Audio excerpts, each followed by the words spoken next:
चलिए अब जानते हैं कि फुल बॉडी हार्नेस के क्या क्लासिफिकेशन होते हैं। फुल बॉडी हार्नेस के जो क्लासिफिकेशन है वो हम Indian standard industrial safety belt and harness उसके स्पेसिफिकेशन IS 3521 1999 के हिसाब से देखने वाले हैं। तो चलिए अब जानते हैं और देखते हैं कि ऐसे वो कौन से क्लासिफिकेशन हैं। तो इसमें जो है class A, class D, class E, class L और क्लास P होते हैं। तो चलिए अब देखते हैं कि ये क्या रिप्रेजेंट करता है। तो क्लास A का जो फुल बॉडी हार्नेस है वो रिप्रेजेंट करता है फॉल अरेस्टिंग को। उसका मतलब ये होता है कि इस क्लास का जो सेफ्टी बेल्ट है इसको इस तरीके से डिज़ाइन किया गया है ताकि जब भी कोई पर्सन ऊंचाई से गिरने वाला हो या फिर गिर रहा हो तो उस दौरान उसको ये जो बेल्ट है वहीं पर ही अरेस्ट कर लेता है और उसके बॉडी को सपोर्ट करता है। क्लास A हार्नेस में एक डी रिंग होती है जो दोनों शोल्डर स्ट्रैप के बैक साइड पर होती है और इस क्लास A सेफ्टी बेल्ट की जो प्रोविज़न है वो प्रोवाइड की गई है IS 3521 1999 के तहत, जिसको अप्रूव किया है ब्यूरो ऑफ इंडियन स्टैंडर्ड ने।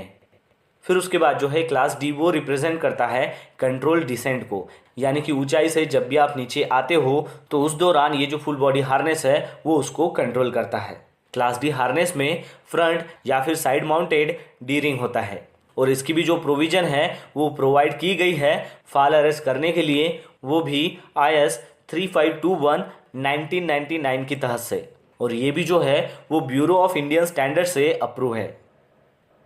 फिर उसके बाद है क्लास E, वो रिप्रेजेंट करता है वर्टिकल एंट्री और एग्जिट को, जिसे हम कन्फाइंड स्पेस की एंट्री या फिर एग्जिट कह सकते हैं। इसको इस प्रकार डिज़ाइन किया गया है कि जब भी आपको कन्फाइंड स्पेस में वर्टिकल पोजीशन में एंट्री करना हो या फिर एग्जिट करना हो तो उस दौरान इस हार्नेस का इस्तेमाल करना होता है। और ये जो क्लास E हार्नेस है इसमें स्लाइडिंग डी रिंग होती है हर एक शोल्डर जो स्ट्रैप है वहाँ पर, और इसकी भी जो प्रोविज़न है वो डबल रोप लाइफलाइन के लिए की गई है, जिसको कंफर्म किया है IS 3521 1999 के तहत से, और ये भी जो है ये ब्यूरो ऑफ इंडियन स्टैंडर्ड से अप्रूव है।